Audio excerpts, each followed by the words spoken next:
We are now live. Hello, everybody. It's me. It's Michael B. And I no longer like Restream, which is the program we've been using for the last little while to stream. But this is the fourth time it's crapped out midstream for me. But this time, apparently, it's a global outage, so it's a little bit uncontrollable. Thankfully, Patrick P-Dubs put this up on his StreamYard account to my channel to make sure we're still going ahead tonight. But what an absolute frustration. Yeah, man. Stupid Restream, man. Let's just move to Zoom. We're just going to do Zoom now. I might have to do Zoom from now on. I've never experienced this. This is the fourth time this has happened through Restream, where it just cuts out in the middle. It's just like, nope, you're gone. And Justin, you told me specifically one of the key features with Restream is if there's connectivity issues, it's supposed to keep going, right? That's right. That's their sales pitch, that it's all web-based and their servers are feeding YouTube. And if you drop, which is kind of funny because StreamYard, I don't know why we're talking about this, whatever. We're here to talk about Home Arcade. What's going on, everybody? What is happening? I got to go into Restream now and delete something. So tonight we're having a fun conversation where I really wanted to talk about how interests have changed in the home arcade space over 2023. There's no fun or easy way to say this, but this past year's been tough. If you're a home arcade fan and you've been here since the beginning, hasn't been a lot to celebrate. We've only got 2 new releases from Arcade 1-Up.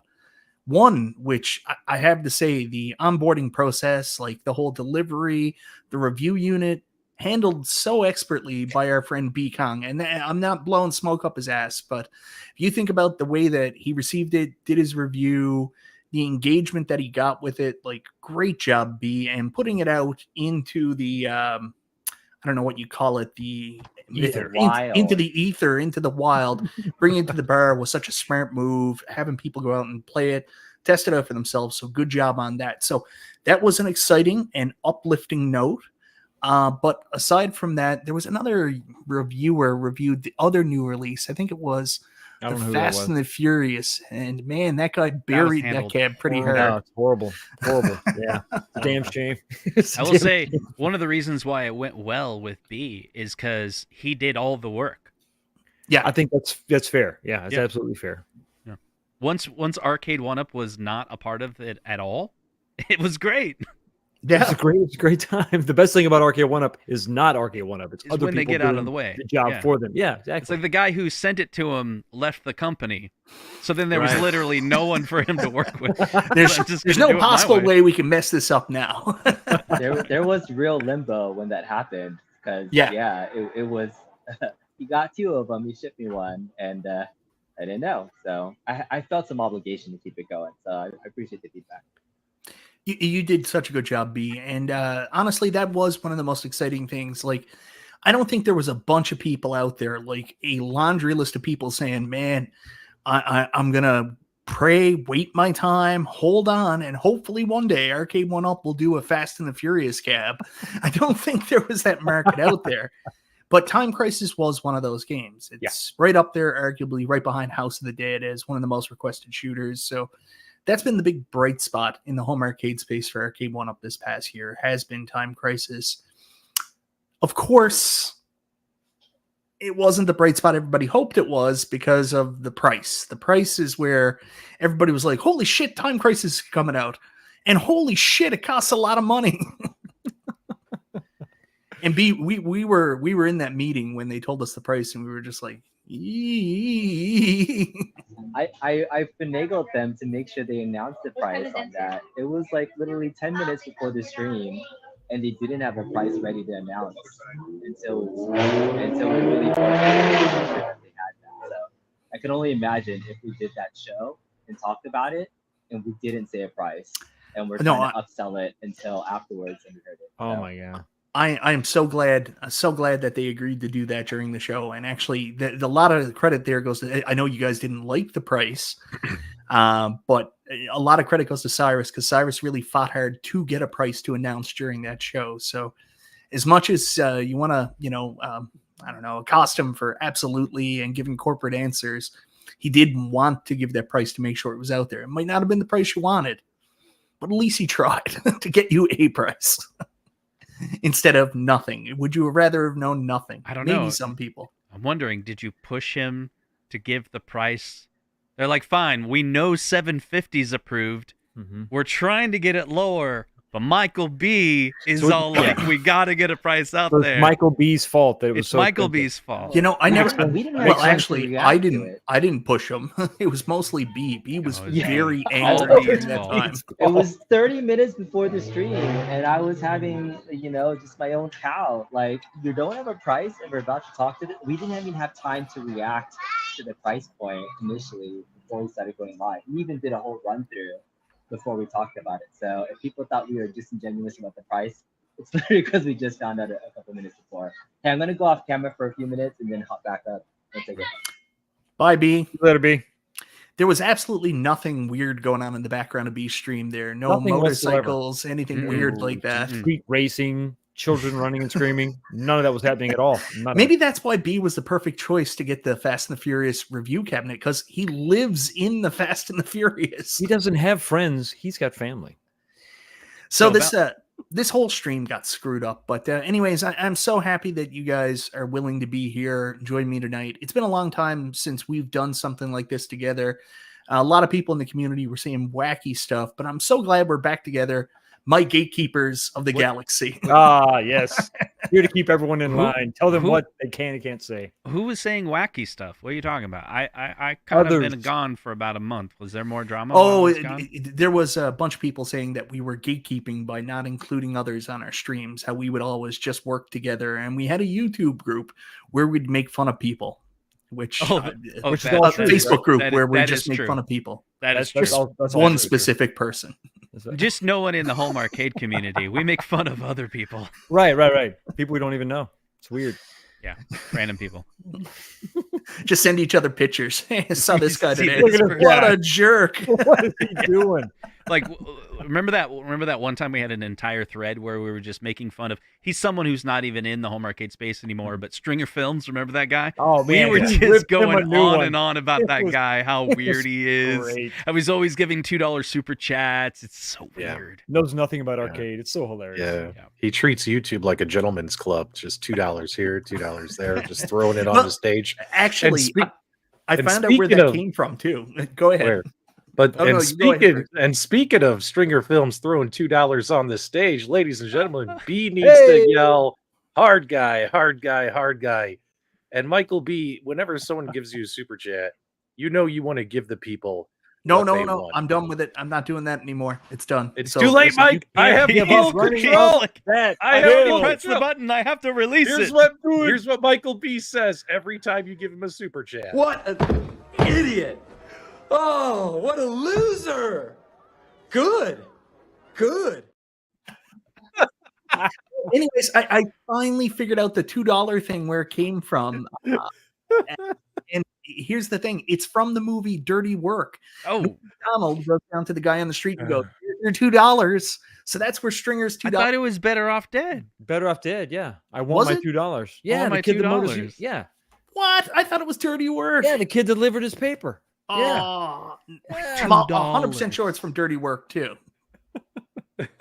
Nah. Michael B writes Retrocade, who, by the way, we owe him an apology 2 weeks ago. We missed He gave the us super a chat. $10 super chat on Super Game Room Dudes, and we completely missed no. it. But the That's show was horrible. crazy. So, we apologize. We missed your super chat. It was actually a really great comment a couple weeks ago. Our apologies for that. But $2.79. CAD money has never been so mocked as it is with you all. What do you think about that, Michael B? I'm sorry, Wrights Retrocade. You're my bud. I saw a comment from him afterwards that we missed it, and I felt so terrible, man. Like, thank you so much for coming back, and I do appreciate it, man. Going back for a moment about Restream. I'm sorry. This will just take a second. That's one thing nice about this StreamYard. Mhm. They do like really highly emphasize the super chats on the Yes. host side. It's Mhm. much easier to see, actually just to see any chat. StreamYard's is great. I just bought a year subscription to Restream. Take it away, Mike. Stock Jock $50 super chat. You're too kind. You've already done this. You didn't need to do it again because you already said thank you. But $50 super chat. It's official. The 30th anniversary Jurassic Park LE will be at my house tomorrow. Only problem is I'm out of town till Thursday. Michael B, can you jet down here to Tampa and put it in my house and set it up for me? Man, I would love to. I haven't been to Florida in a very long time. So Stock Jock, I would absolutely love to. And congratulations again. Our buddy Stock Jock won the Pinball Project 30th anniversary Jurassic Park rally ticket draw. And so happy for him. Sorry you're going to be out of town, but I can't wait for you to get home and check out your first real pinball machine in-house. And we're going to be talking about some pinball tonight, man. I think you'll realize, even though you won this one, once you get one, you want to get more. Like it gets to you. You're going to want to add more to your house. But Mike, for $50, we got to give the people what they want. We got to run up that hill, baby. And let me tell you something, Stock Jock, you are going to be so proud that you spent $50 on this. Ladies and gentlemen, here we go.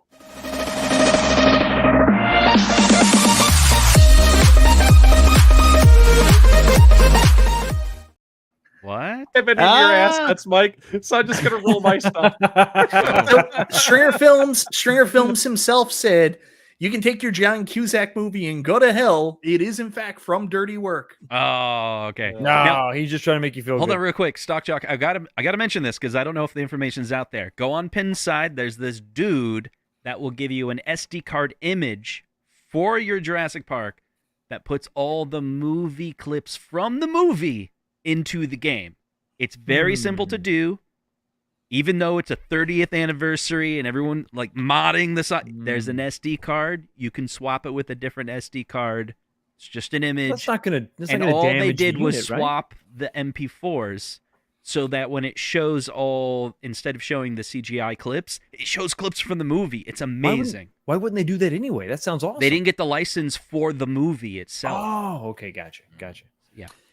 All right, guys. So back on track here now. Let's get talking about the topic. No, Mike, we're off the rails again, baby, because Stringer Films is making it rain up here in the dance club. Another $2. Work's got me busier than Bobby Vu's cleanliness. Michael B, you owe him a clean. Like a mother. Yeah. What do you want me to do? Oh, clean like a mother. I can't do it like Bobby. Oh, yeah! There you go, Mike. There you go. All right. All right. Now can we get back on track? So the concept tonight was I very specifically asked you guys from our group chat, friends that talk to each other through a Gatekeeper. group chat. Gatekeepers. So I asked you guys very specifically because each of you, we all met through this home arcade wackiness, through our interest in buying these and keeping these together. But over the course of the last year and a half, 2 years, things have changed with our collecting temperature, with the things that we're interested in, and for a variety of different reasons. Like Justin went heavy into pinball. Like Justin basically has an entire pinball arcade in his basement now. Fox, you have a literal arcade in your basement. And P-Dubs, you're all over the place, man. You're buying new multicades, Chulixes, real arcades, pinball machines. Not that you weren't before, but, at one point in time, 2 years ago, any of us got together, we'd be talking about the latest home arcade product we bought. Maybe it's the new thing from Mac Games. Maybe it's the new thing from Arcade 1-Up. But it's not that case anymore. So I wanted to talk about tonight the how and the why of why our gaming interests have kind of changed over the course of 2023, maybe a little bit longer, but it's easier to say 2023. So I'll kind of start with you, P-Dubs. I want to talk to you first. You've been home arcade since day one. You've been here right from the beginning. So is Justin. So I don't want to say that. Me and Fox came in a little bit later. We were riding that wave. P-Dubs was first. Yeah, P-Dubs was first.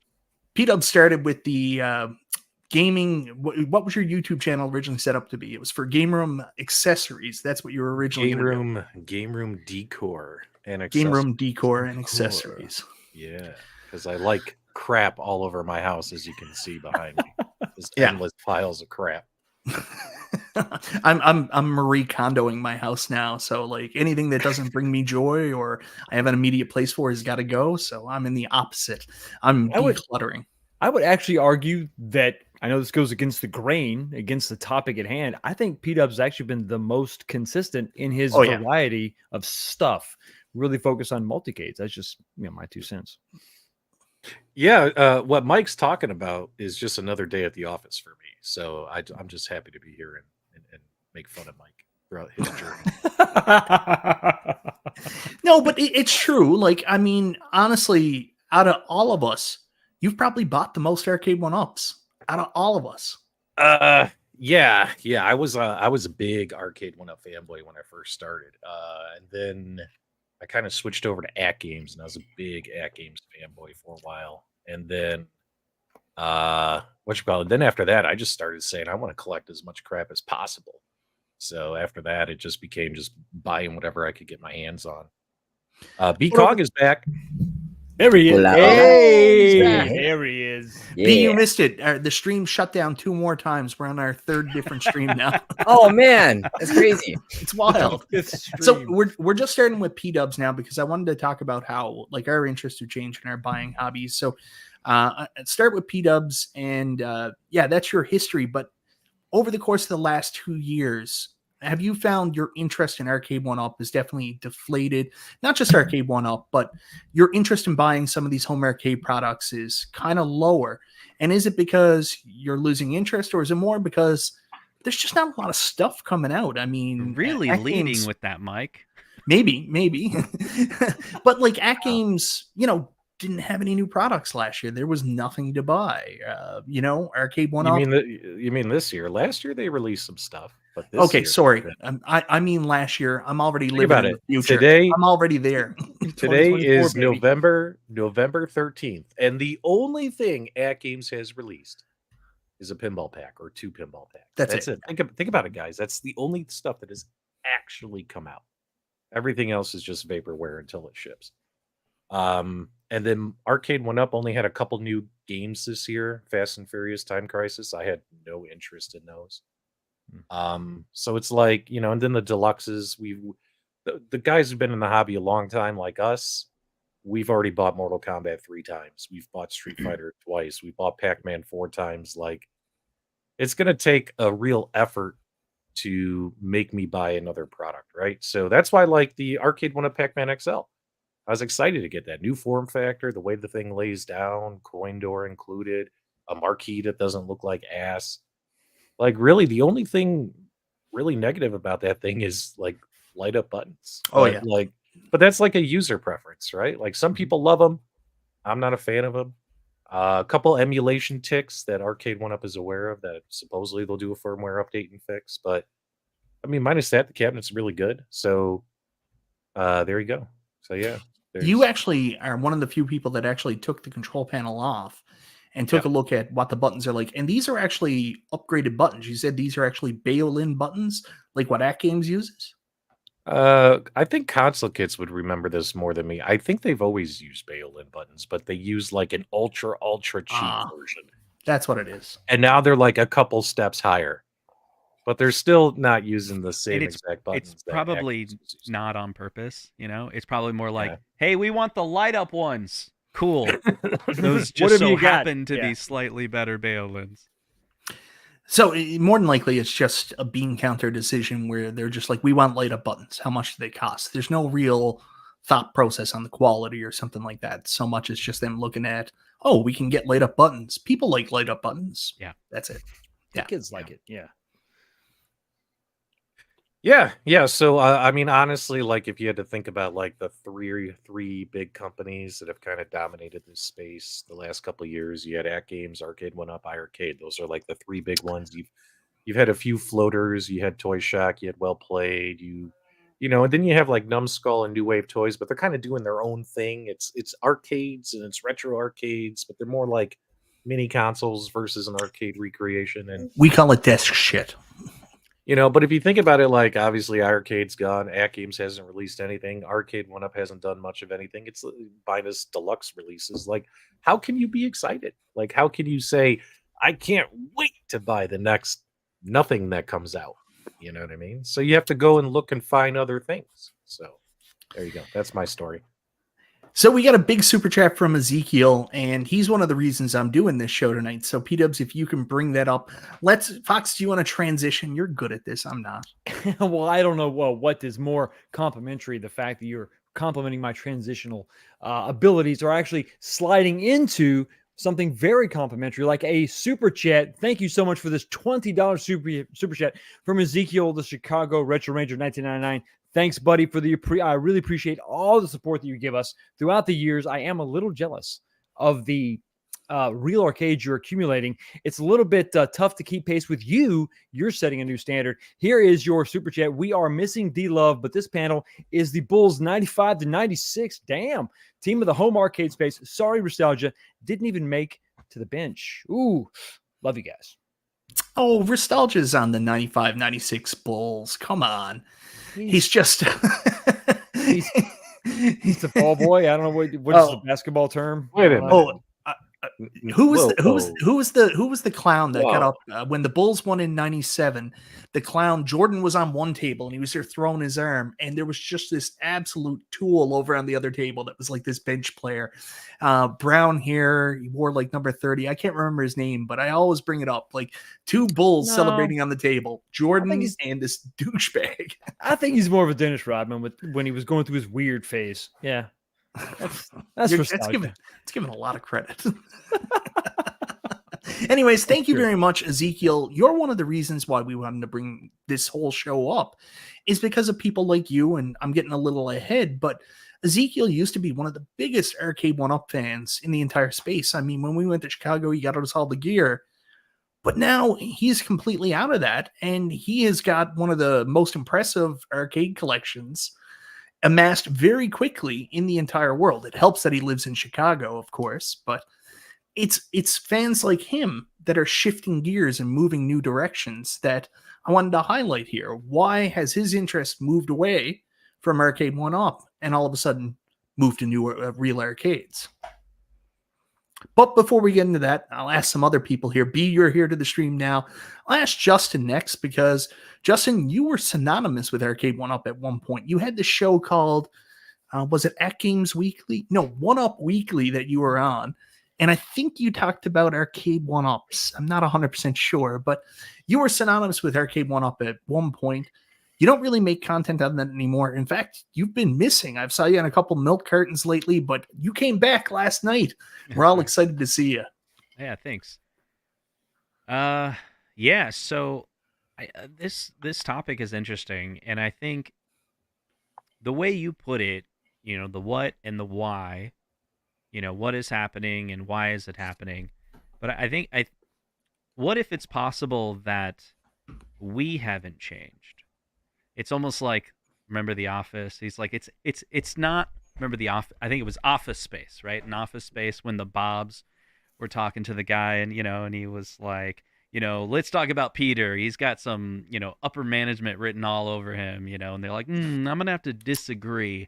They're like, no, it's that you haven't challenged him, is what he said. So, okay, what's my point? Like, I kind of wonder if it's not that our interest is waning. It's that Arcade 1-Up is moving away from us. Right? Heel turn. And when Arcade 1-Up started, remember Scott Bacharach said one of the things that he thought was great was, if you go to a bar, there's all of these games. It's coming back. There's barcades. They're coming back. And we want to bring that experience to the home. He even said, like, you can go play at home and, like, play those games and then go to the barcade, and get the high score at the real arcade, right? That was kind of one of the early pitches. Well, that was because the buttons and the experience at home was so bad. Then you went to the real arcade, you were like, I'm playing so much better for some reason. It's like the controls and buttons work. Yeah. Savant. I think there's a lot of angles you can go with this. Everyone knows about the price. You can go that angle. One thing that we haven't talked about recently that I think is interesting is, among this group, except for Fox, but we'll get him, there's a high interest in pinball machines. And when I talk to friends that are not quite into pinball, they don't know what they don't know. Yeah. They don't know that pinball is the only arcade thing that survived, right? I don't think Roth Reels counts with their redemption machines. I don't think it counts with some of the phone games that are inside some of the Dave and Buster's. That's never interested me. Or if you go to like the basketball, that's kind of cool, like playing basketball like at a redemption machine like that. But I don't know if that works in the home.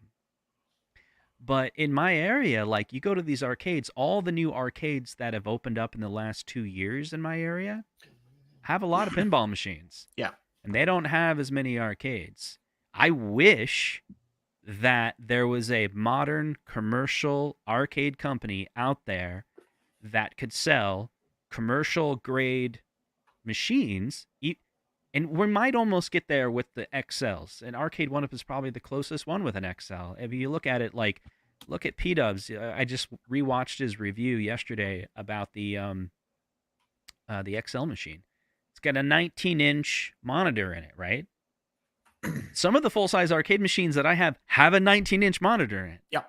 I bought some crappy reproduction arcade machines, 19-inch monitor in it. And it's got a lot of downsides. But the XL has all the upsides that I wish that the reproduction ones had anyway. So our interest, I think, I don't know if it's really grown. I don't really agree with it's matured. Nothing like that. It's just there's a lot of things to be excited about with companies making products that we have access to either in a physical arcade or in our home. And over time, Arcade 1-Up has not met the needs of the community, in my opinion. It's an interesting take. Fox. What about, yeah, Fox. I think that we got to seriously do the opposite of what Arcade 1-Up is doing. We have to listen to the community. We have to give them what they want. And what they want, at least KD729 with his $1.99 super chat, is to let's run up that hill, Michael B. Everyone, let's do it. Do we P-Dubs, have hit the music. I don't even know if we have it. Do we have that? Hold on. Let me try and find something. he's scrolling through endless videos. We're on P-Dubs StreamYard because Restream shit the bed. It absolutely died. I got nothing. But Oh, yeah! Good enough. Just as I don't have access to my library, and There you go. I got rid of some of the pinball money videos. So, Oh dear. anyways, God, no. yeah. I know. That was your only redeeming quality. I know. I'm a piece of shit. I can't You're help done. it. So, Fox, your interest is modified a little bit too, and I think you're one of the really interesting pieces here because you're not like a lot of the rest of us that went out and got pinball machines and found other hobbies. I mean, your interest is still really laser focused on the arcade, but what you did is really interesting to me because I think it speaks to the breadth of a lot of people in the community. You realize there's certain titles Arcade 1-Up are probably never going to make, and in order for you to get it and enjoy it, well, you're probably going to have to find a real arcade. So that's what you went out and did. You were looking for other experiences you didn't think you were going to get from the company. So you went out and you made it happen. Yeah, I mean, I think that educating myself, I think all of us in the community have sort of become educated on the complexity of licensing, not just the quality of Arcade 1-Up and what they can bring to the table. We're never going to get the driving cab that we want from Arcade 1-Up physically, right? But then the licensing and the complexity and all that. And you guys just had Mr. Grant on your channel talking about the Super Gamer Reviews, talking about the complexity, and he's shown so much light on sort of what was going on in the background, put numbers to it. I actually highlighted that clip on my show Sunday. This look of just like when he said Nintendo and everybody on the panel just lit up. It was so funny. It was so awesome. But he was throwing numbers out there. $750,000, $1 million to Warner Brothers before they'll even bat an eye at you, right? Crazy stuff. So exactly to your point, I realized going through this after we're 2-3 years deep into Arcade 1-Up, waiting for somebody else to show up. Arcade 1-Up is the only one that was doing their specific thing. They're not going to do certain things. We're probably never going to get Star Wars Trilogy. We're never going to get a cruising anything from them. So I decided, well, I could maybe stitch together Still have some arcade one-ups, but go ahead and grab those titles that they're never, ever, ever going to do. Die Hard. I mean, in the big plastic cabinet that they made, that Sega SVT cabinet, go and get that. You got the title they're never going to make, but you got the form factor that they're never going to reproduce. So it was a combination of different things. The Astro City, obviously something we're never going to see, but that was something I definitely wanted to have. Yeah, I think it's kind of an interesting time. I think Arcade One Up is actually Sega when they were doing the Saturn. Oh God. Almost at death's door, right? Oh no. They were doing crazy stuff, right? They had their core system, and then they had the second generation of their core. Then they added a CD add-on, and then there was a 32X, and and it was all the goofy stuff they were doing. They were basically just the same thing repackaged and slightly upgraded here and there. Mortal Kombat 3 and 4 times, Street Fighter 3 and 4 times, Pac-Man 80 times. But I think kind of what Justin was saying, I don't know that we've all changed that much. In the beginning, we were talking about, God, guys, what if they did this? What if they did that? The sky was the limit. Yeah. The sky's, we're too old to change, but the sky's the limit. Back in the infancy of this hobby, what could they possibly do? And now we've seen the limitations, some self-imposed, some imposed by license holders, some just imposed just the reality that we live in. If they want to keep the cab under a certain amount of, dollars, the price point, they can only do so much. So I bit the bullet on some, knowing they're never going to go there, kept some of my favorite cabs around, but I'm still interested to see what they're going to do. Do they have a Dreamcast in their future, a swan song going out on top, or do they have a PS2, a PS3, a PS5? Are they going to continue to evolve and move forward, or are they dead in 2024? I really don't know. But for me, I talked about this last night, guys. If they die soon, for me, it kind of starts with Fast and Furious. Oh, that's what you're going to say. That's a good point. You're really hammering home that you didn't like Fast and the Furious. I just want to make sure that there's no doubt that everybody understands that. Where did it? If we could talk about that for a second, because that wasn't a panel show, I thought that was a pretty interesting take.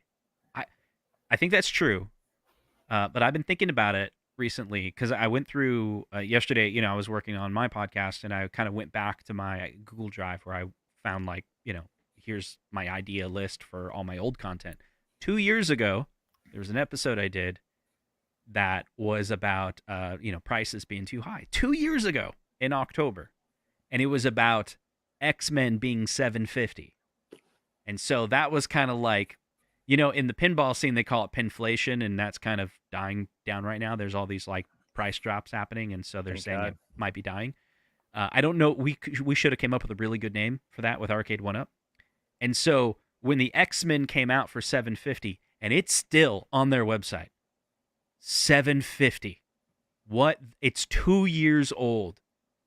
It's not even a deluxe, and they still want $750 for that XL machine. It wasn't worth that when it came out, and it's definitely not worth that now.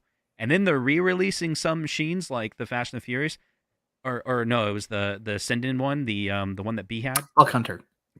No, the other one.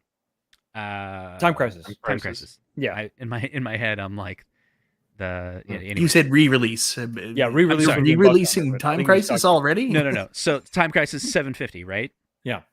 And it's like, but then they have an XL Pac-Man for $5.99 at Costco. It doesn't make any sense. It's all over the place. Yeah, it's all over completely all over the place. They're shooting themselves in the foot. This isn't our fault. This is their fault. It takes a lot of balls to sell something for full price 2 years after it's been released. And speaking of balls, Stringer Films with a $2 super chat saying you gotta have balls done, pinballs well and ski done. Balls forever. And Nicholas Diorio, he chipped in $5, said pinball money. We'll throw Thanks, that Nicholas. in the bank. Ezekiel, the Chicago Ranger, gave you a massive $20 super chat. Mike, take it away. I honestly saw the writing on the wall, for me at least. Arcade One Up was never going to be a real arcade quality and give me the game I want and the form factor I want. And that's okay, just not for me. It was great for a while. A lot of people feel that way. I mean, you look at, no offense to anybody here, but two of the biggest people that were ever really in this space, I mean, Cool Toy and Retro Ralph. Yeah. I mean, they bailed a couple of years ago. Retro Ralph was like, I want to go back to my true passion of real arcades and stuff like that. And Cool Toy was just like, yeah, F this noise. I'm out of here. I'm not dealing with this shit anymore.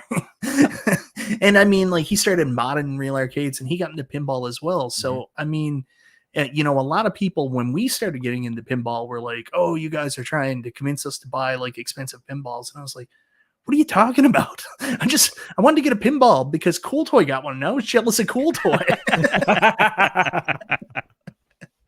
All a conspiracy theory. Yeah. That's pretty good.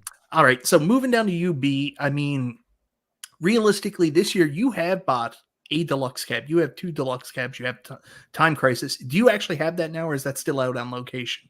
It's still out in the wild, folks. If you want to go check it out, yeah. I just Okay, haven't had so time to you go got grab it. that, but you actually have 2 deluxe cabs, but you haven't bought anything from Arcade 1-Up this year. I mean, you got your deluxe cab Time Crisis for review, and you got your deluxe Miss Pac-Man off a guy on the side of the freeway.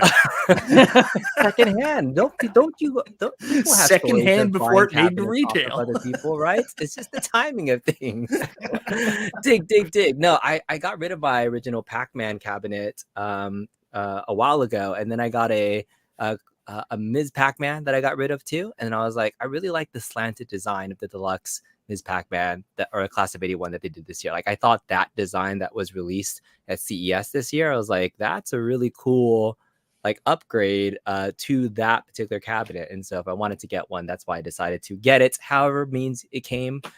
But in the grand scheme of things that people are talking about of interest waning, I have another thought that it was a perfect storm of when the boom of arcades came out was during the pandemic, that many people had this time to create a home hobby because there was not much else to do. Yeah. And that was 100% me.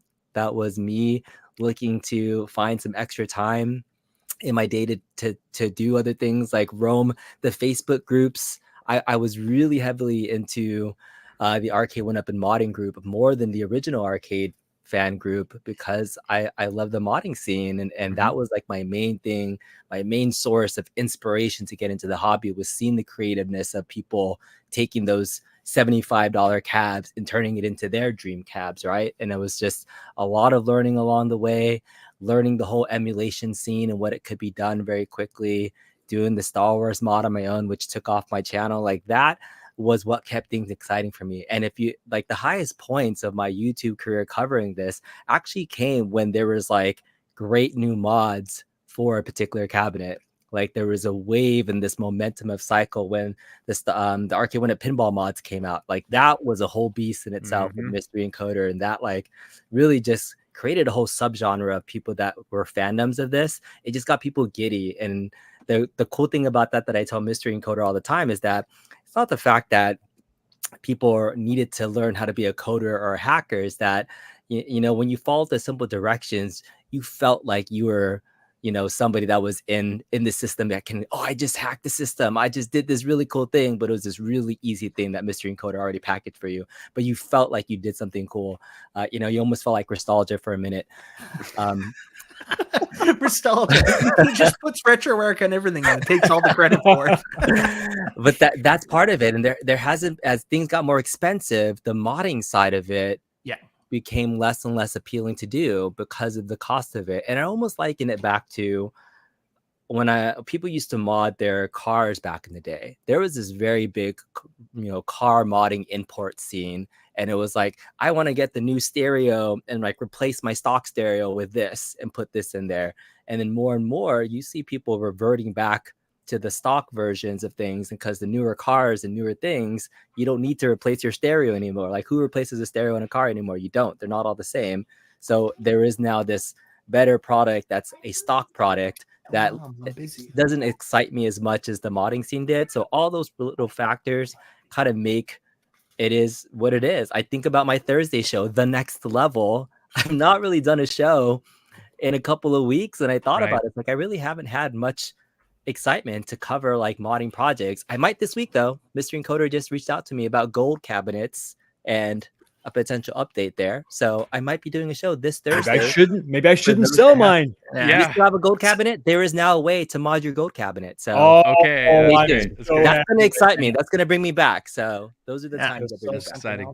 Speaking of exciting, Sean Handyside, Arcade 1-Up rekindled my interest in arcade and pinball, but now I've sold most of them and I'm enjoying working on original arcade cabs and pinball.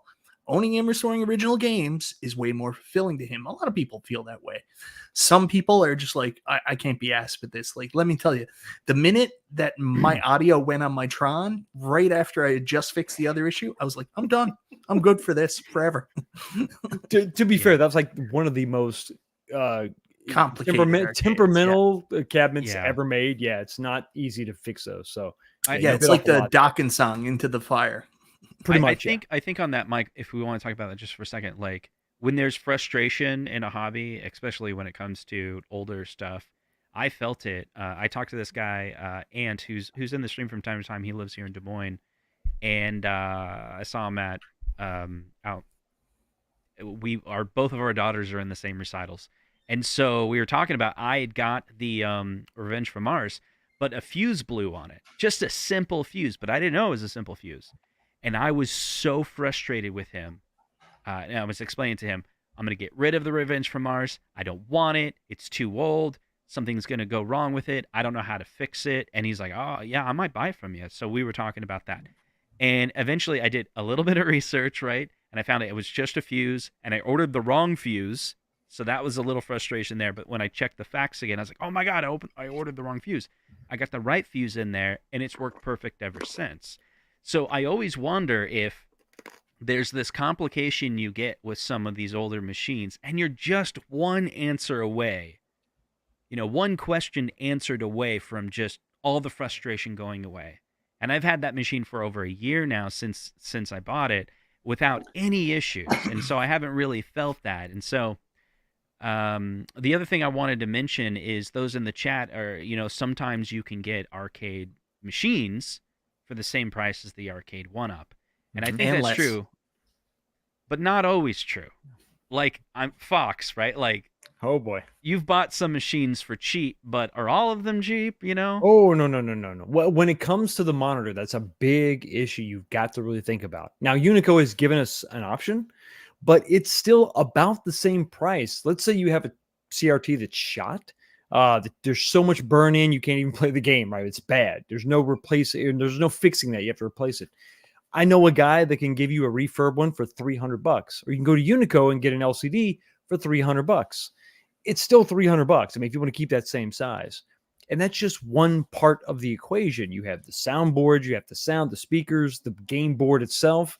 Those controls that we all know and love are very heavy duty, but when they fail, they're sort of expensive to replace. So yeah, I mean, there's yins and yangs to everything for sure, but yeah, and it is what it is, I guess. Yeah, really prices definitely vary.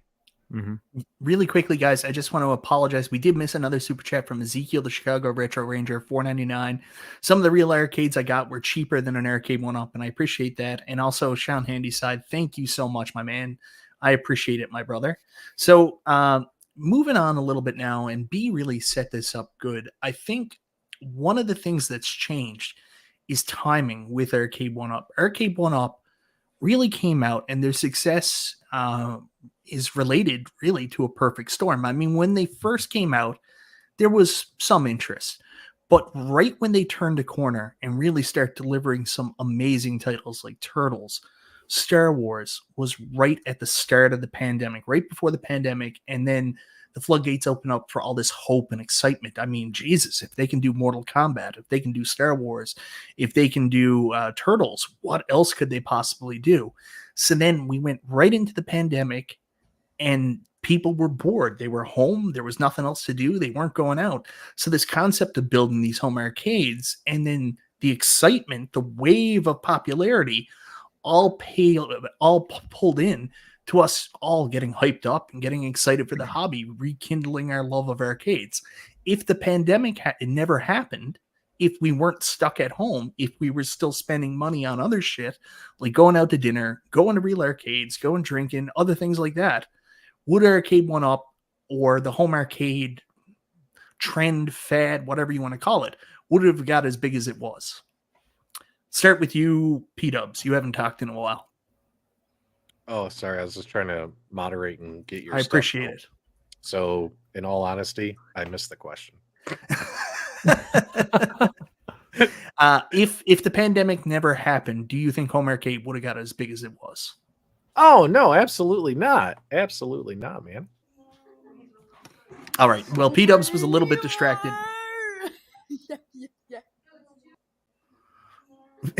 Is that Somebody playing a video right now? what is Oh, that? yeah. That was weird. We I'm have ghosts in the muted, Matrix right now. What? I have no idea what the hell that was. I love hanging out back Is that still happening? I don't know what it was. B, I'll ask you. So you heard what I said. Oh, I heard you, you moaning. I mean, wow. you heard No the clue. preamble. So do you think that with everything that transpired, say there It was was- no pandemic, It was would a Arcade One Up perfect storm, or like Home you Arcade said. got as big as it was? Yeah.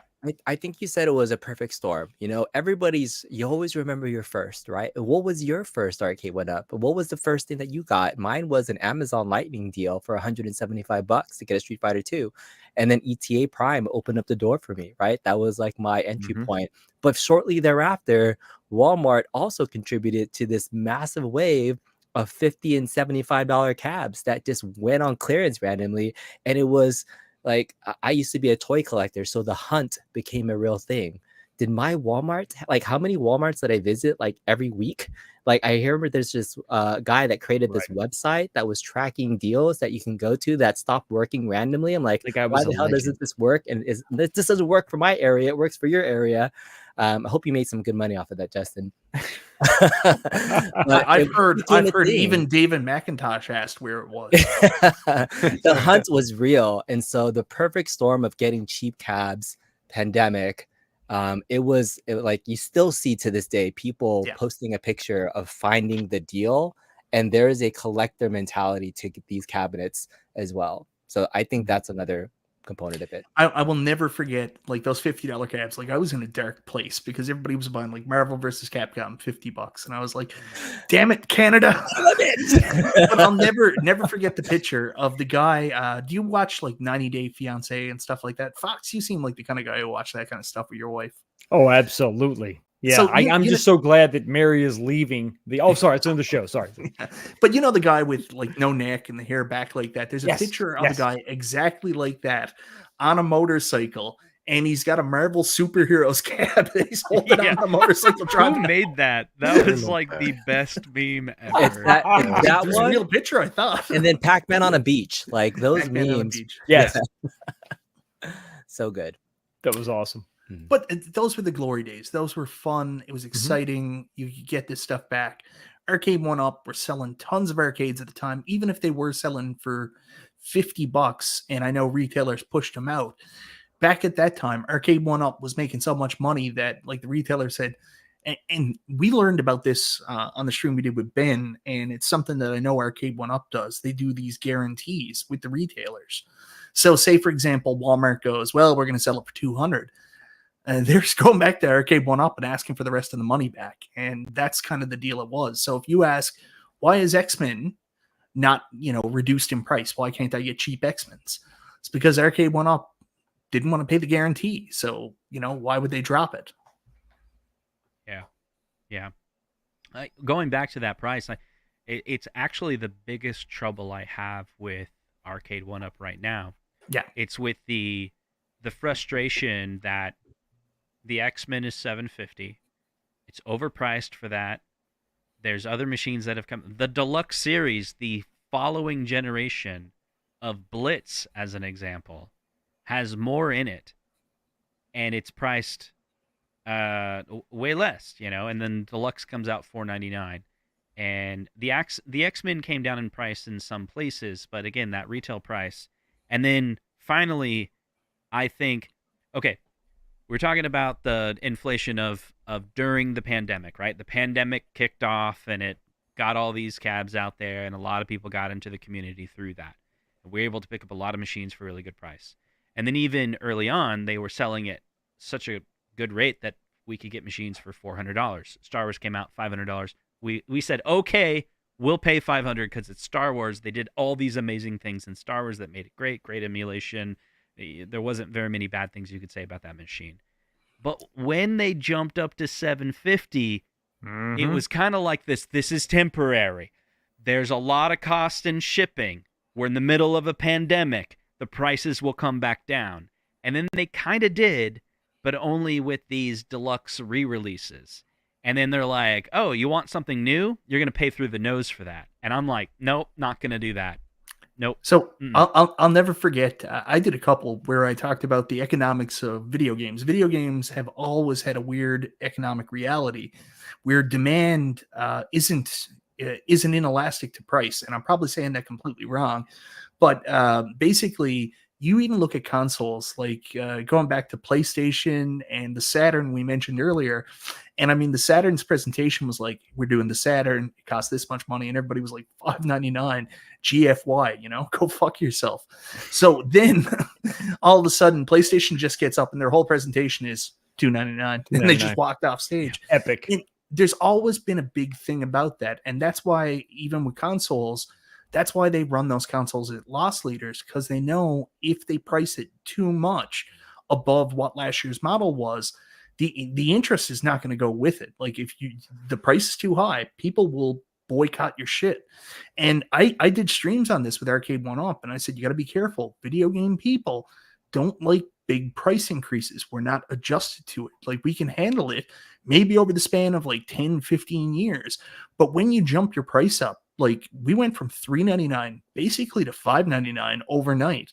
I was like, people aren't going to be happy with this, and they're not going to be happy with this overall. Especially, you got to give them credit. I mean, they did a lot of quality of life improvements in terms. The cabs now have original form factors instead of the shark fin design. They're more like the original cabs. They've got online features, but like all that stuff still doesn't equate to the value in people's eyes for that massive price increase. Right. It's crazy. A lot of us, except for Fox in this in this panel, have pinball machines, which we've paid 10 times the amount. And so you can argue right in the chat. Money. Here's a perfect argument. So you're not willing to pay $750 for an X-Men, but you'll spend $7,000 on a Stern. Yes. And here's the reason why. You buy that X-Men right now, and you turn around and sell it. How much are you going to sell it for? You're not going to be able to get the money back in the secondary market. The secondary market gives you a little hint of what the value is. But a Stern machine, like, quickly we could sell our Stern machines if we want and maybe lose $500, which is a very small percentage of the overall cost. You could. We'll talk about that in a minute. And I would say even the lose $500, that's if you're desperate. Yeah. That's if you're like, okay, I need the money tomorrow. But if you're like, I'm gonna put it on Pinside and I'm gonna put it on for what I paid for it, and I'll wait 30 days, you probably could get your money back. So the value is completely different. And what upsets me is you got the $300, right, and the $500 and the $750 at the same time. At the same time. So you're like, so I can get a better machine, which is the Pac-Man XL, for less than the Deluxe? It's which is nonsensical. Not as good? It's nonsensical. I mean, you have to have perceived value. So to your point, X-Men, a risered cab that has one great game, one pretty good game, and one absolute garbage game. And then Captain America and the Avengers. F that. No, that's a good game. That's a good. No, the other, but it's garbage, the same cab as other the Simpsons. Abomination. Well, but to the detriment of the good game, the best game on it, which is X-Men, they added the fourth button for the garbage game that should never be on the damn cab to begin with. Still risered. I don't care if I get a stool or not. There's no way in hell that should be $750. Stop it, B. It is a really good online experience. It is the best online experience at the Arcade One Up. Right. $750 after 2+ years of being on the market. I mean, at least redesign it, make it a deluxe, give us a 6-player variant. I do something so that I have shit they made in the first place, Fox. They're not going to make a new one until they sell the rest. I of the would stuff. love to see them clear this garbage out to make room for new stuff, but the fact that it's still there and they're still charging, they're still asking full price. It just kills me. It just kills me. I did a Black Friday sale deal. Like the Brick was kind enough. They sent out their flyer to me before it went up on Flip. So I did my video yesterday, and like it's really disappointing to see in the same year that they're selling an MK2 Deluxe for $5.99 Canadian, the Mortal Kombat 30th anniversary, which, you know, has that terrible screen you're going to have to mod out if it bothers you. I know a lot of people are like, we don't care. Mhm. Is the exact same price. Like, how are you going to ever move that Mortal Kombat 30th anniversary if that's $5.99, but I can buy the MK2 Deluxe for $5.99 on sale at the same price? Like, these old cabs, like, there's no heavy discounts on them. There's no emphasis to try to move them out, even though there's better versions of these products also in the marketplace. They're charging the same price. Like, the economics behind it or the math behind it just doesn't make sense to me. Yep. Yep. It's Yeah, weird. no, I've been thinking about it. Like those in the chat, they're talking about like this pinflation could be dropping. There's a lot of indicators that prices in the pinball machine are going down. It's very possible that Stern will respond to this, and there's Jaws machine that comes out next year. Maybe it won't be at that top price. Maybe it'll be a little bit lower than, and they'll adjust for the maybe they won't. Maybe they'll stick to that price and then just enhance the product. But Arcade 1-Up is gonna double their price in the next 3 years. They can't. That's what I have no faith. They're like, oh, people won't buy at $750. Maybe we're not charging enough. How about $850? Makes sense. B, has price ever been a problem for you? You're rich. You don't care. What are you talking about? I try to buy things off of people's trucks. Turn that off. Whoever put that on, I'm going to lose my mind. Turn that off. Carrie's in the chat. He's all like, okay, Jaws is going to be, it's not lowering in price. I've never paid full price for a machine. I think the first machine I paid full price for was Marvel vs. Capcom. I really wanted that cabinet at $500. And remember when you were paying full price for stuff, you felt better because you were getting stuff like stools and Yes. things. Like, when was the last time they added Yeah. a stool to a cabinet, right? Are we coming back to that where we're like, we don't need the stool, we don't need the mat, and we're like, hey, if you're know going to what? charge us If that you're much gonna money, charge that much, maybe you need to give us a stool. Better, right? Like, I want an anti-fatigue mat for Yeah. Fast and the Furious or What- whatever, but like, I don't know when the Yeah, I last time know. a stool came out with a cabinet, right? I don't So, remember. I want to just go back and reference Kerry Hardy. Great to see him here. Kerry is like one of the premier sources for pinball stuff. I watch him a bunch now. If you're interested in pinball and you're not watching Kerry Hardy, go check him out. So one of the things that he's referencing, I'm seeing here now, certain external factors happen in pinball that change a lot of things. Like a couple months ago, if someone put a Stranger Things premium pinball on the market here in Canada, they could ask pretty much what they want. We got a guy on Pinball Revolution right now trying to move out his premium Stranger Things. And like he's below market at this price, like going down because the new machines are coming out.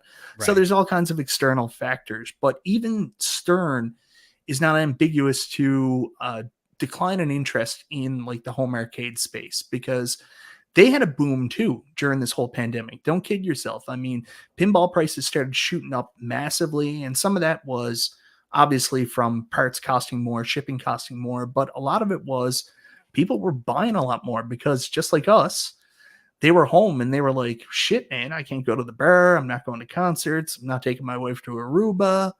You know what? Screw it. I'm going to buy a pinball machine.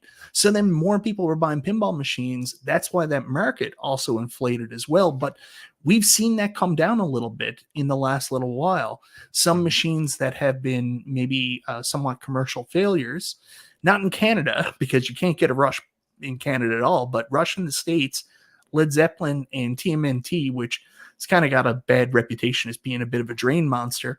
Even Stern has had to tell the distributors, yeah, knock a couple thousand off. We can't move these.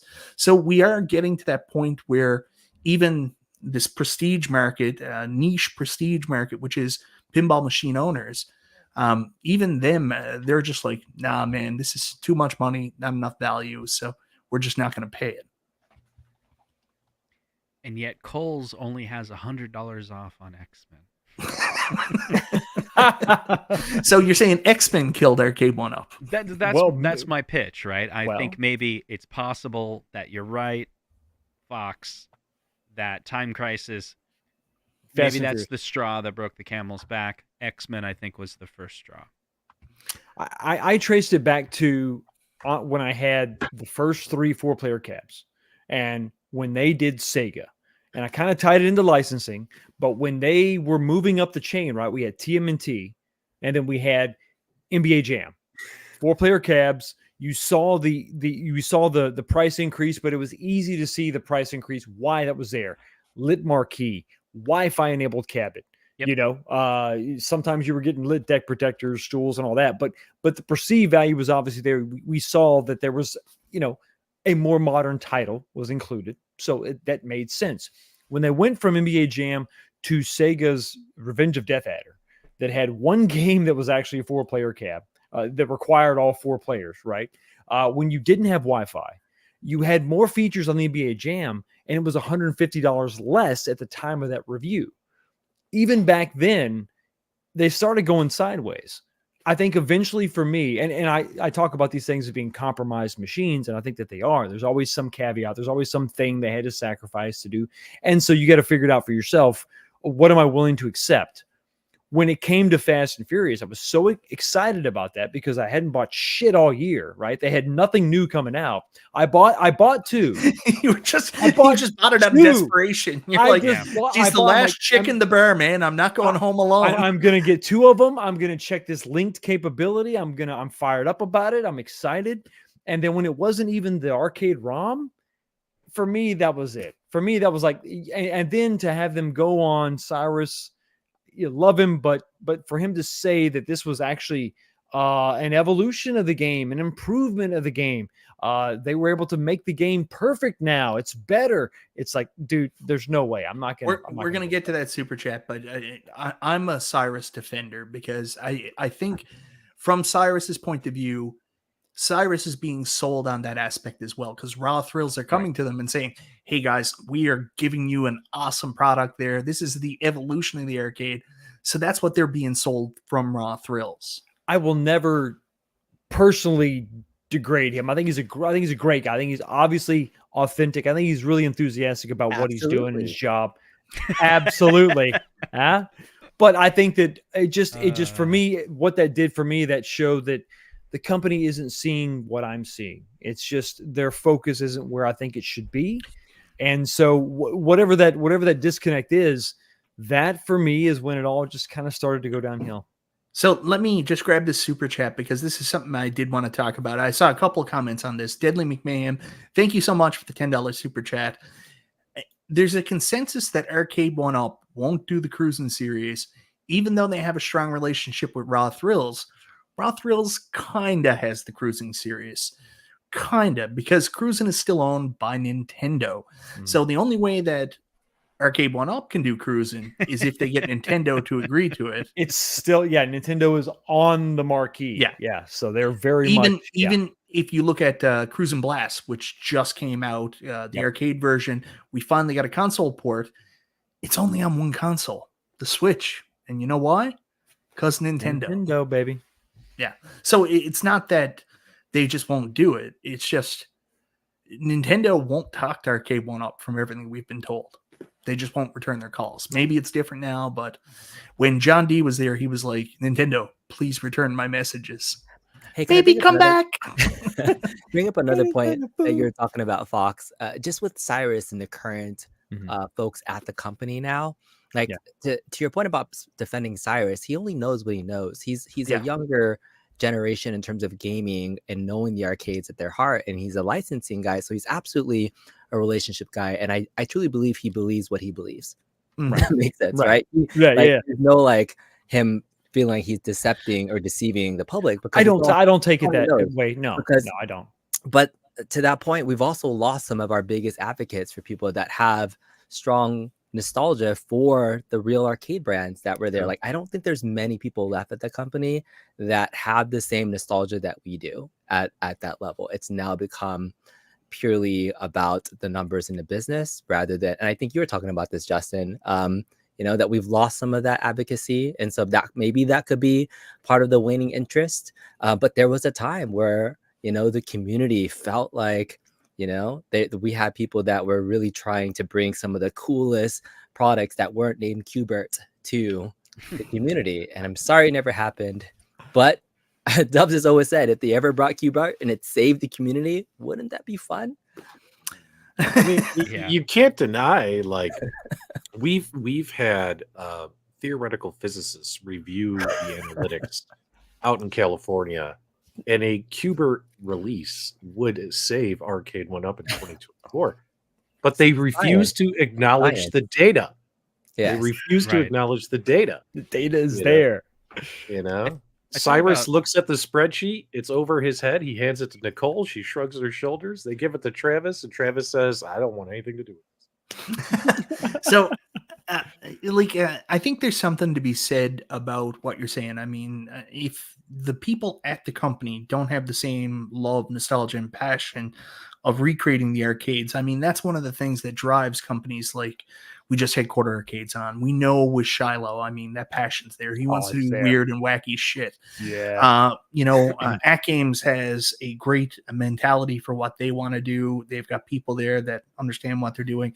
Maybe with Arcade One Up, it's a I don't know what the right term is for it, but like it's a I can't remember. It's just I can't remember the exact term. I should have went to business Disingenuous? school or something. No, not disingenuous, but it's their corporate culture. Close. And the other thing I did want to bring up Close. too That is was close.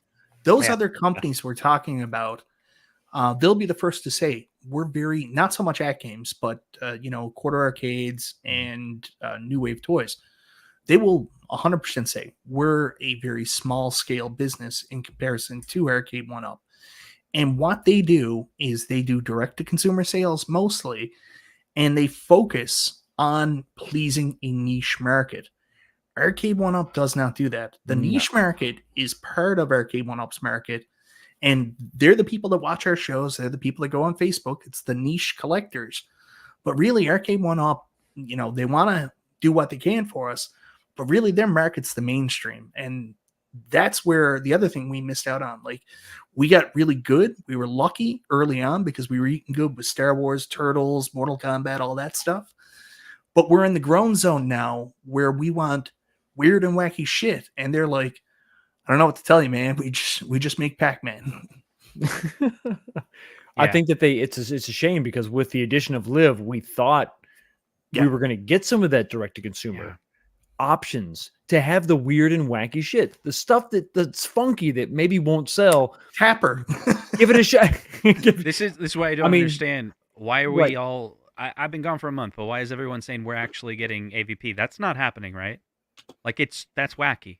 That's under the wacky category. No, So no, the no, no, community. no, no, I no. look You're on my forums feelings like that it's I'm not 100% happening, but it's hurting 100% not hurting happening. my right? feelings. Let's- right now. The Let's only ex- person in this room that wants AVP is Fox, and anyone who It's true. votes yes for AVP true. is just actually trying to And make Big Fox Reese happy. did You They don't actually and, want. and it's So- fine. That's fine. I'll take let it. me do a turn on AVP and try to explain that. AVP, how does Arcade One Up sell a Capcom cab that isn't Street Fighter? Because how do they sell it to retailers? It's not so much the community. I mean, Arcade One Up can sell anything. The community, We we'll have buy to Ghosts ass- and Goblins cabs Yeah, as long as they're right price and within the right quantity. But how does Arcade One Up go to Walmart and say we want to sell a Capcom cab? And they're like, okay, give us Street Fighter. And they're like, no, people are tired of Street Fighter. What did they come up with? Final Why did they Fight. do Final Fight? No one at Walmart gives a shit about Final Fight. And you They think go they to- like AVP? go to Walmart. I and think look I at- think that go to the young Walmart. kids that work at Walmart, the young EVPs, and Justin, you guys kids. said this on One Up Weekly 100 times. The young kids at Walmart at least know the Alien franchise. If you go At to least Walmart know the now, Predator franchise. They know the look at movie the franchises. figures they Okay, have. okay, They have those okay. figures over in the electronics section because there's no electronics to sell anymore other than TVs and iPads. And if you go and look at the figurines, they have Funko Pops. They have they don't have anything really Nintendo related because they don't license anything. But they have a lot of movie figures, and of those movie franchises that they've capitalized on, you have Aliens, you have Predators. There's multiple. Go to any of them. So there is some brand recognition. We're still assuming that Arcade One Up has the license. I want them to have it. I hope that they have it. It looks great, but I don't know that they technically have the license yet. But if they do have it, it's possible. Is it going to sell like gangbusters? I don't know. I'm wondering, how does that work? Does anybody know, is Alien versus Predator, quote, a IP, or is it Aliens and So Predator. if you look at the Capcom Fight Stick, the Capcom Home Arcade that Mike just completely dismissed and said that it wasn't real. If you look at the trademark they call out the individual trademarks of Alien and Predator and attribute that to 20th Century Fox, which would of course now be Disney. But those are two independent IPs still owned by the same company. I don't but- know. It gets weird yeah. because you could say the same thing and say Simpsons is owned by Fox, Correct. except for you have to go to Gracie Films for the license for Simpsons. So Well, it's not which is why always that- just perfect and simple and easy. That cab could only have those games on it, right? Just like the situation with TMNT with Ninja Turtles. We've never had anything else on those cabinets. Didn't I they think have there's to a get lot James Cameron to sign off on the Terminator? of that. Uh, Like him it's possible. specifically? Probably. I don't know. it's possible. And You know how Arnold. you know Edward how they got Furlong 'em? wasn't on board. They said we don't really give a shit. You know how they got him? Originally, Terminator had Revolution X on it, and Cameron was like, "No, I got this behind the scenes footage. Great for an arcade cabinet." That's your horrible. Steven Tyler's like, "What's up, man? Don't leave me off the cab." Anyways, P Dubs and B, like we've been dominating the conversation on this up top, but what are your guys' thoughts on the whole? I don't even know where we are anymore on this whole piece that we just discussed. I just like that you said that you're dominating on top, and I didn't hear the rest of the question. So Of course. people like my comment about joint marketing for AVP and Walmart, right? I've Yeah. seen more of that Sigourney Weaver like clip of her in like her tidy white, like more than I have in the past 30 Absolutely. years. Like, All why is over that the now a thing of like, oh my god, it was there in the background? Well, for some of us, it's Um, always been a thing. Oh yeah, it's always been there. Yeah. I've seen a lot of people do playthroughs recently. Like I know you've done a playthrough of AVP, and so I got curious, and I recently was doing some travel, and so I had my Ambernick, and I did a full playthrough of AVP on the plane just to remember it, and it's a good beat 'em up. I was trying to do all the special moves and playing all the different characters. I had to figure out like which character I like the best. But the thing that bugged me the most about the game, just playing it, like I couldn't get over how the sprites, like their arm changes, but it's the different arm. That's the thing, right? He has this mechanical arm in his right hand, but then he turns to the left, and then it's on his left hand. And it's and still on his there. right hand. Yeah. It's on the left hand. I'm like, no. So then I just couldn't get over that. But Let me ask you, B. yes, Did you play through it twice? I played it through it once. I only had time to play through it once. Is there a difference when you play it again? I'm just wondering if anybody in the world has played through it twice. I did. Podcast. Okay. Not I did. recently. I did never played last it all the way week. through when I was younger. Anyways, I'll go a little bit of a different direction right now, and I'm going to talk about something else. So, one of the other things about Arcade 1-Up and Home Arcade and this Perfect Storm is they actually came in at a very interesting time in the gaming space as well. We were at the end stages of all the, I don't know what it is, like 9th, 10th generation consoles. So the Xbox One, PlayStation 4, and the Wii U was already dead. But all those consoles were going out, so there wasn't a lot of new games coming for that. And we hit a really weird space with the new consoles where the Xbox Series X and Series S came out and the PlayStation 5 came out, but there were going to be really no new games for those for 2 years. So the console market hit kind of a stalled space as well for like really good games. So a lot of us that have been gamers our whole lives, always buying the new games, we didn't have a lot to be interested about. But now, this past year, it's probably been one of the best years in console gaming history. I mean, we've been eating so well. I've got such a backlog. If you're a big JRPG fan, I mean, Final Fantasy 16 was excellent. Xenoblade Chronicles 3 might have been last year. I only got it this year. That was excellent. Sea of Stars is out. Star Ocean 2. I mean, that's going to take up a ton of time. We're not even talking about The Legend of Zelda Tears of the Kingdom, Super Mario Wonder. Then you got Baldur's Gate 3. Alan Wake 2 just came out. It's been a massive year in console gaming. And I know that that's taken a lot of my interest away where there hasn't been that much home arcade stuff. I've really been getting interested in console gaming again just because we're eating so well and there's so much good shit. So has that kind of turned your eye? Have you found yourself going back to the consoles maybe a little bit more than in previous years? I I feel would like agree. Dubs has. I would agree. I've been playing a lot of console gaming this year, more this year than last year. because of the reasons you just said. There's so many great games out right now. Oh, it's bananas. Yeah, I would agree. And I like posting updates, saying, hey guys, I just beat whatever game, it's fun. So yeah, I agree completely. I have an issue with console gaming, and it's just related to my current situation in life with my 11-year-old son. I'll try to play a game and I'll play like an hour into it, and then he's like, "Can I try?" And then I never get the controller back. And then I just I feel like I can't enjoy the games anymore. And it's like this like weird space where I want him to enjoy the stuff that I'm liking, but I literally cannot play. I'm still stuck playing Spider-Man to be able to like finish it so I can play Spider-Man 2. But he's really into it now. So it's good. It's a good problem to have. But every time I feel like I can't enjoy a console game because I have to share that time and space. So that's why you have to buy old arcades that he wouldn't possibly be interested in. Yeah, he's not interested in those, and I can just play them for a minute or two. In fact, it's also one of the reasons why pinball is so fun, because sometimes I'll have a 15-minute break in between meetings and I can turn it on and play a game really fast. And that's the old beauty of arcade games too, is that they're like short 15-minute bursts, and I don't feel like I have that dedicated time to spend on a JRPG, which I would love to do. So that's probably why I've leaned more towards pinball more lately. Hey guys, everybody in the chat, I'm leaving, but you guys got to stay here because they got some great stuff, fantastic things on the outline of what we're supposed to be talking about There's that an we outline haven't now? even got to yet. Well, it's I an hour wish and I could 18 minutes stay though, so we're almost there. Especially now that you guys, I'm Console Kits, and you guys are talking about consoles, and Console Kits has to leave. So thank you guys so much for letting me hang out with you guys. We'll see you guys next time. Welcome back, Justin. And he's gone. Just So like glad that. he's back. Yeah, good for him, man. I was sad that he was gone. I don't like when people leave. I'm happy he's He back. left before the stream was over. What an idiot! Oh, what a loser! Good.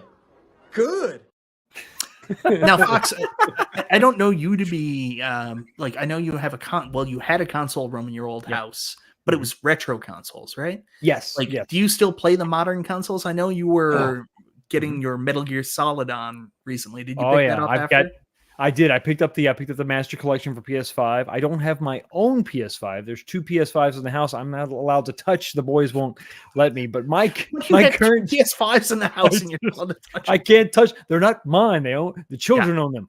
But I have the Switch is my modern console. I had a PS4. I didn't play much. So PS3, I still go back to. I play all those games I downloaded from back in the day. I got a library of those. I am going to get a new PS5, especially when the new Metal Gear Solid remake, the Delta, whatever the hell they're calling it, Snake Eater, the new Snake Eater. When that comes out, I'm going to play that. So I've been playing Switch. So when everything comes out, if there's a Switch version, I play that. I'm in the middle of Mario now. It's fun. Yeah, it's definitely kind of different, but different, I think, in a good way. Did you put a PS4 in your Gran Turismo? I do. I have a PS4 in right here. Yeah, the Gran Turismo cabinet's right here. Playing games, sitting in his Gran Turismo cabinet, playing his PS4. So I'm only playing. Yeah, it's weird to use the steering wheel for some of those games. The fighting games with my steering wheel, but yeah. So I play some, but I'm kind of like that's why I like the arcades, because it was short bursts, like B was talking about, 15 minutes here and there. I've had so many projects going on now that we're in the new house. Now that the arcade is pretty much complete, I have small stuff left to do. I am going to have more time for arcade gaming. I'm sorry, not arcade, but console gaming. I want to spend more time. It is winter. Winter's coming, and we're going to get snowed in. I'm going to want to kind of settle and snuggle and grab my controller and my hot chocolate or my coffee, my bourbon, and just game for hours. But as of right now, the latest game I'm playing is Mario Wonder. Yeah. I like that game. I really liked it. Really liked it. I thought it was really good. I don't know if it deserves the praise that it's getting. Everybody's like, 10 out of 10, best Mario game ever. And I was like, I don't know about that. Better, much better. All the way back on the Super Nintendo. Like, it has some cool features and stuff like that. It's just, it's a Mario game. It doesn't stand out as the hallmark. Are you a Mario diva now? There's nothing wrong with Super Mario Wonder. I didn't say there was anything wrong with it. Beautiful, fun, enjoyable game. Yes, it's a game that took a lot of the craziness that people invented in Mario Maker 1 and 2 and then turned it into another game. Here we go. Here comes the hate. Let There's the no heat hate. flow through you. There's no hate. I loved Mario Wonder. I thought it was an excellent experience. But the way people were talking about it in the reviews, they were like, musical masterpiece, the rebirth of Mario. And I was just like, there's levels where I just go in and it's like, here, you get a Wonder Seed for pressing the button. And I was like, all right. It's a great job I did. You got to collect so many seeds. It's kind of nice that they gave us a little break. You know what? There's only one man who could solve this mystery. Hey, There he is. What's going on, gentlemen? What's What happening, is brother? going on, buddy? Talk about making a big entrance. Here he is, ladies and gentlemen. Detroit Love. In the house, Detroit What's Love. happening? What's the subject matter tonight? What's going on? We're asking you why you stopped playing your arcades and you only play that one golf game on Switch nonstop. Well, I've been on nonstop playing of the Switch, so I haven't played Switch in a while. Yeah, I've missed you actually. I've been playing a couple games on Switch recently, and I don't get my nightly notification that you're playing PGA Tour. I think it's like 16 or something. 2022, I think. COVID, Yeah. whatever COVID year was, 21. But no. Unlike you guys, I haven't sold any of my arcade. No. And so I play. I just had some buddies over the other day, and we were playing my modified Star Wars. I always want to say Star Wars. And my brother was here, and we were marveling at the freaking sound system in the iArcade. It's just ridiculous. You can't even put that thing at 80% without your ears bleeding. But we played some of that. We played some Tekken.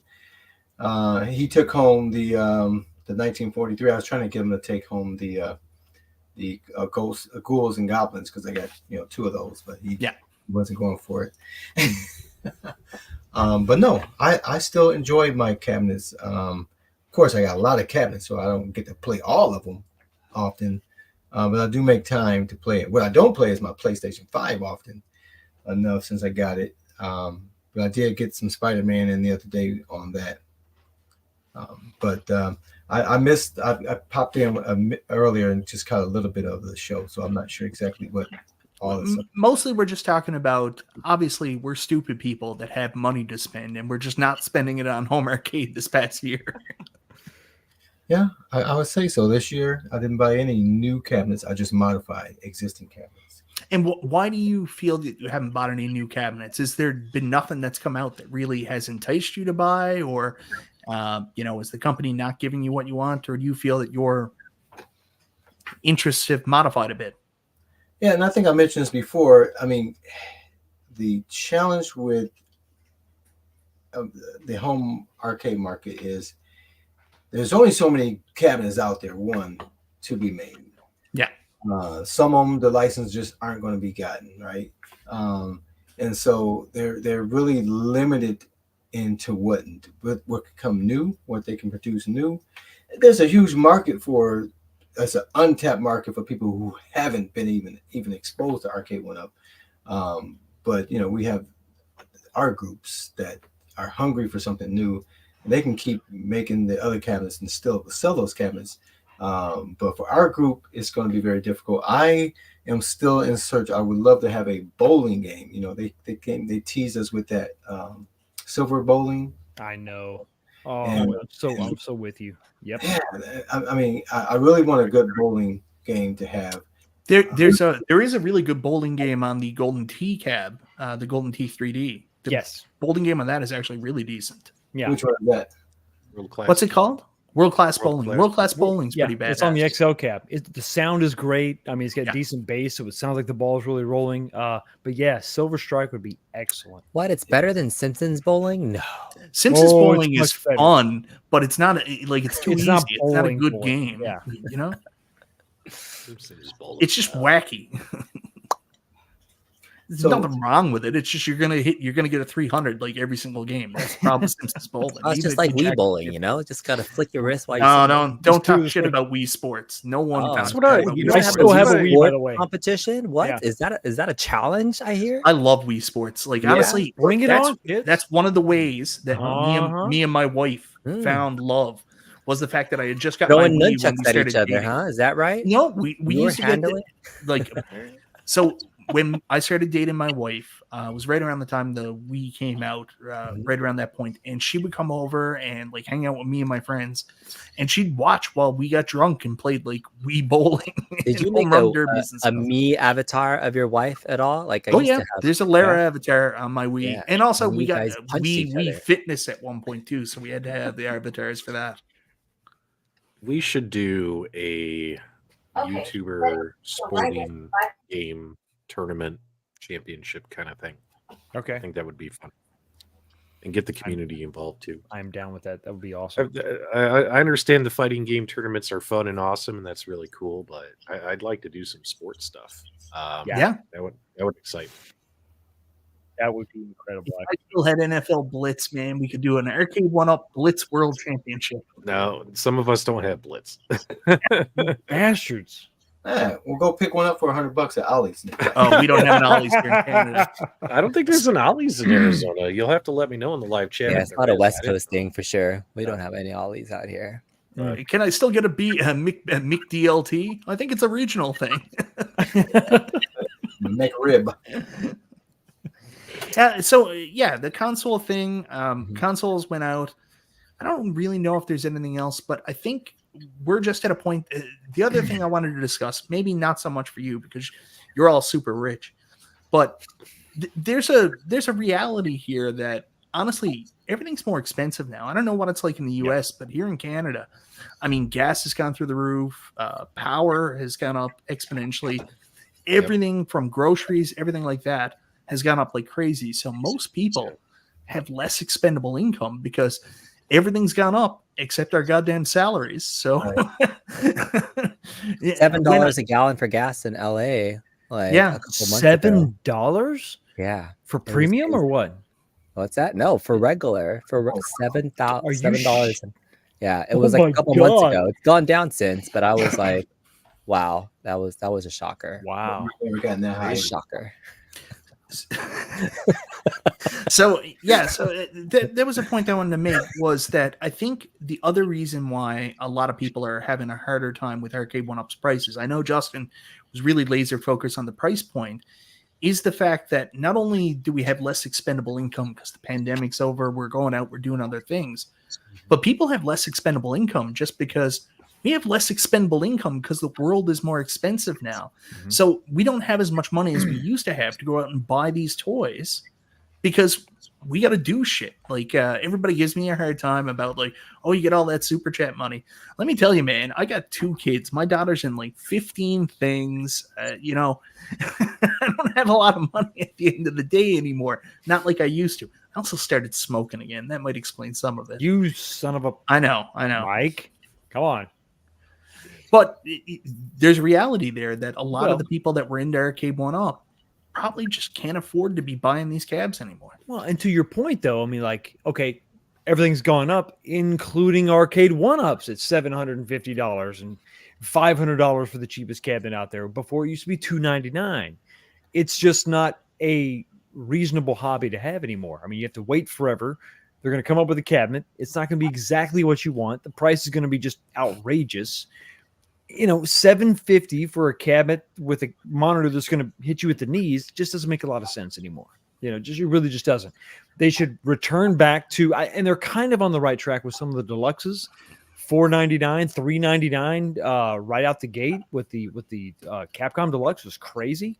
If they could return to some of that and just, focus on simpler games maybe, but more variety, lower pricing. That could get people excited again and get people back into the hobby. But if you're going to try to give me Time Crisis with a weird mechanical recoil for $750, nobody's going to be excited about that. You can buy vibrators really cheap. They should have just got like a vibrator in it. My God. That's Mrs. Kong's favorite, the cheap ones you get out of the dollar bin. Yeah, absolutely. Shiloh knows. Yeah. Burns up the batteries, though. Or Sunset. This is great. All right. Well, did you know, by the way, those guns did break for the first time? I did a follow-up video about 3 weeks Saw ago. that video. Yeah. And the the second player, right? locking mechanism broke before the pulling trigger did. So if there's Which one one is thing that to take a look at on those guns is to check the locking mechanism. But yeah, still. Can you explain which guns you're talking about for us? Who The did Time Crisis arcade Time 1-up Crisis. guns. Okay. They have a physical recoil, and there's a button to lock it. And then one of the guns in the public place that I put it in, it took a lot of abuse. I saw kids like banging in it, but it's a experiment is still going well. 2 months in, so we'll see if I eventually bring it home, if I make some space. So Yeah. that's the So thing. for the people that have been watching now, it seems like we're doing a lot of like shitting on Arcade One. That's not really. We're explaining why a lot of people in the community maybe don't have the same interest and jump to go buy cabs. Now there are people out there, and no one here is judging anybody that are going out and buying these cabs. If you're newer to the hobby or still really infatuated, like you're buying these deluxe cabs, replacing your cabs and stuff like that, that's cool. There's nothing wrong with that. These are probably some of the best products Arcade 1-Up have brought out to date in these versions of these cabs. No problem there. It's just for us that have been doing this a really long time, maybe the interest isn't there. P-Dub said it great. Like, how many times am I going to buy Mortal Kombat? I've already bought it 4 times. Am I going to buy a 5th? Yeah. And the other thing is too, the cabins just aren't available in retail for people to even be able to see them, like they were when it started in 2018, 19.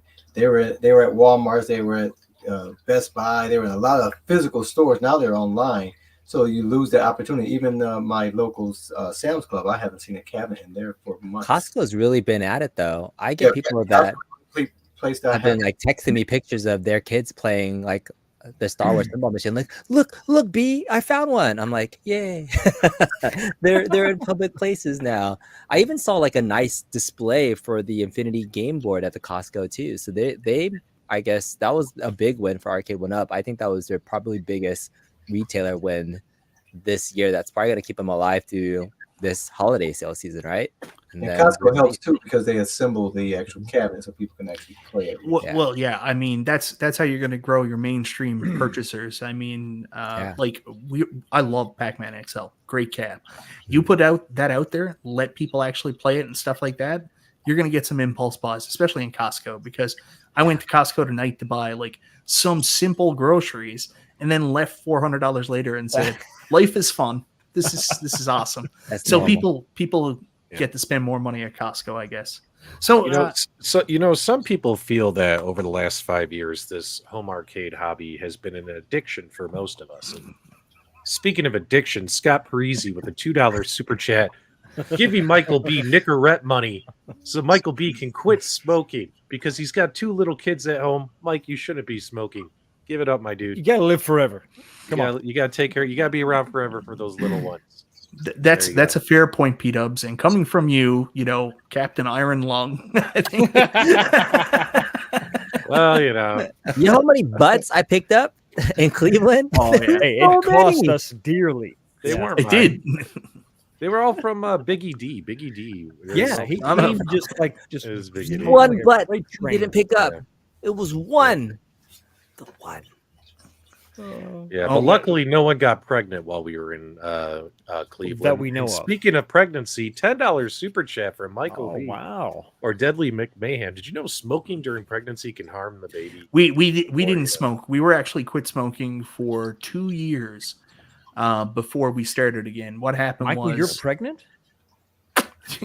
You thought that was a beer belly? I have no idea. I apologize. Congratulations. No. When we had Thomas, there was no smoking. The first we quit smoking twice. Me and my wife did, seriously. First time was when we first got pregnant with Scarlett. We just quit, and then we were quit until like the day Lara got home from the hospital. She was like, "Hey, give me that vape," and she was like, "This thing sucks. Let's get some smokes." So we started smoking again, and then during the pandemic, where there were so many rumors about how if you have, I don't know what it was, like if you have respiratory issues or like you have lung issues, that the COVID could be worse for you. So me and Lara were like, "Screw it, let's quit again," and we were quit for 2 years. Before last Christmas, I said, "Hey, you know what'll be fun for Christmas? Let's get some darts just for a couple days during Christmas." We've been smoking hardcore ever since. So now I would tell you my story. I've smoked one time. Yeah, I think I was like 12 years old. in the garage with all the neighborhood kids. Pretty girl named Kaja, real pretty, and they were back there smoking. And I go in there. I think we were like 12. This is wait, ladies and gentlemen, this is where he got the nickname Detroit Love. Pay attention. And so I'm back there. I'm flirting with the girl. She's smoking. So I'm trying it, and I'm doing all that. I'm smoking. I'm blowing smoke rings. I'm making the rings. I'm blowing out my nose. I'm doing all this cool stuff, right? And then they say, "You're not even smoking it right." I'm like, "What do you mean? I'm making smoke rings and blowing out my nose. What are you talking about?" They say, "You're supposed to inhale it." I said, "What does that mean?" You're supposed to suck it in. I inhaled and almost coughed up my lungs, and I never touched it. So you know what this guy did to me in Cleveland? So we were outside, we were having lovely darts, enjoying ourselves, having a wonderful conversation, and then Detroit Love comes up and he goes, "Michael B, can I get a cigarette off you?" And I was like, "Geez, Carl, I didn't know you partied. All right, here you go, man." He grabbed it, immediately threw it on the ground, and then stomped it out. Didn't light it, and then just started. And he goes, "Can I have another cigarette?" And I was like, "No." And he got mad. I'm like, "What? You gave it to me. Why did I do what I want to do with my cigarette?" That was fun. It was slick. Life lessons with D Love. You can learn a lot from him. No kidding. Yeah. All right. So the reason why I wanted to have this discussion, I was telling Fox about this earlier, is this is a two-parter because I think 2023 has been a tough year in the home arcade space. I mean, iArcade died. At Games haven't had any new products. We got some excitement recently with the announcement of the 4KP, so that's been pretty cool. Things to look forward to. That's not going to be out till the end of December, January. But Arcade 1-Up, really, like those two new cabs. And the other exciting thing, which goes back to the price thing, was, man, those Amazon Day deals where Street Fighter Deluxe came out at $399, and we're like, now we're cooking with gas. That was exciting. The community got excited for that, for a cab that had already come out a bunch of times. Pac-Man XL. Everybody complains about Pac-Man, but everybody was excited about that. So if you do a good product at a good price, your community can be excited. But the reason why I wanted to talk about like this down space, us spending our money on stuff that's different, is because next week my show is going to be a little bit different because where 2023 was a down year, I think there's a lot to look forward to in 2024. So next week, I'm going to come back and I want to talk about the things that I'm excited about in 2024, the hope that's on the horizon. And woe is me, this home arcades hobby, as many people are saying, it's a fad, it's over. I think some cool stuff can happen next year to revive it. We already know the writing's on the wall for some stuff, right? But we'll talk about it more next week. Cliffhanger. Who shot Detroit Love? Tune in next week to find out. Like, you're hilarious, man. You're too funny. And does our cool arcades just disappear because of the downside of the? That's a wacky thing too. Here's the thing, like there's a bunch of people out there that love their products, love their arcades, and then all of a sudden they're just like, I hate this now because they haven't done anything recently. So you don't like the stuff you already have? Like that's one thing I like about you, Carl. You're like, I bought it, I like it, I'm gonna keep it. Yeah. I see your turtles cab there. Yeah. Yeah. There's lots of love. I mean, they do good things. I think the XL cabinets have a place. And I took some pictures of my arcade. The tour is coming soon. You can make that work. You can make an XL cab fit against a full-size cab. I mean, there's a place for these things. I think that they can push forward and they can do things in the XL form factor, change up the games list, change up the controls a little bit, and do something a little bit different to keep people interested. But at this point, we're not going to buy Mortal Kombat, Street Fighter a fifth time, a sixth time. You're going to have to do something. Well, we different. might if they're XL. Well, if they're XL, that's the one thing. But then again, but to that point, though, that's the end of that train, at least for me. Mortal Kombat, Street Fighter, they come out in XL, I'm done. I mean, unless they try to go 1-to-1 scale, then that's a whole different story. But that's kind of the end of the train. So once you get to that point, you have to do something radically different because you're kind of done. You're out of tricks at that point. So you're saying like the only way that you'll really move forward in 2024 is what? XL cabs? Yeah, I mean, I think XL cabs is the most exciting form factor currently. If they do something different like AVP in a 3/4 scale, I think I would buy it. I would check it out. I would review it. But would I keep it long term? Even though it's AVP, 3-player, I don't think that I would. I think it would have to replace something. I just don't have that much space for 3/4 in my arcade anymore. I just don't. It has a small section, but that's reserved for very, very special cabs. That could be one, but then something else would have to go. I'm not Found going a way to make space in my 3/4 scale arcade, by the way. It's something that I don't think anybody really does in their collection. I'm going to actually use the iArcade and the MBSX and put them on a shelf, like take off the bottom part. Like, does anybody actually like take them off and use them as like just have a pedestal and yeah, just because I found a the shelf that tops? I'm gonna Yeah. tell Mrs. Kongs or us that we don't need, you know, the random crap that's there. I'm gonna put my MBSX and my arcade sense. there, and I'm like, I have 2 more spaces for things, so I'm making Boom. space. Easy. Brilliant. Brilliant. It's what we call the arcade shuffle. There'll be times Michael B will call me, like, because Mike and I talk like every day on the phone, and he'll call me and what's up, Mike? What are you doing, P-Dubs? I'm doing the arcade shuffle, man. I'm just moving stuff around, Trying to make it fit. Trying to make Mhm. it fit. Yeah, like I don't have it so much anymore because of space constraints and stuff like that. I ended up getting rid of my big arcade. But I remember being in that place and you would just be there looking around, you're enjoying yourself, and then you look over and you're like, you know what? If I move the cabs like 1/4 inch All of closer them. together, I might be able to I could fit fit one or one two more. more cabs in here. There was something else I wanted to talk about, interests going in completely different directions. P-Dubs, you've bought this. I don't know if anybody else did, but you jumped in on this Kickstarter for this Polycade Senti. So you're in on the Polycade Kickstarter, right? Yes. I plead fifth. Mhm. So this is a bit of a weird thing. It's the world's most bougie partycade, right? It's a wall arcade. Yes. Yes. And I've seen a bunch of other people jump into the Kickstarter. I think Shotgun Sean did as well and stuff like that. So it's basically like it's a arcade that has like Steam, everything on it like that, built in right there, hangs on your wall, and it's a celebrity thing. So you're moving in that direction just because you're a multi-cade guy. You like shit like this, right? Yes. And hasn't been a lot else to buy this past year, right? Correct. I love the way he's answering these questions. So from the Polycade side, one of the selling points has been its prestige pricing. It has that high-end effect, like celebrities have this in their home and shit like that. How do you think the Kickstarter and low price point will impact the interest in the Polycade going forward? Very well. You don't think it loses some of its appeal, that it doesn't have that bouginess anymore? It's still bougie. It's still $12.50 plus shipping.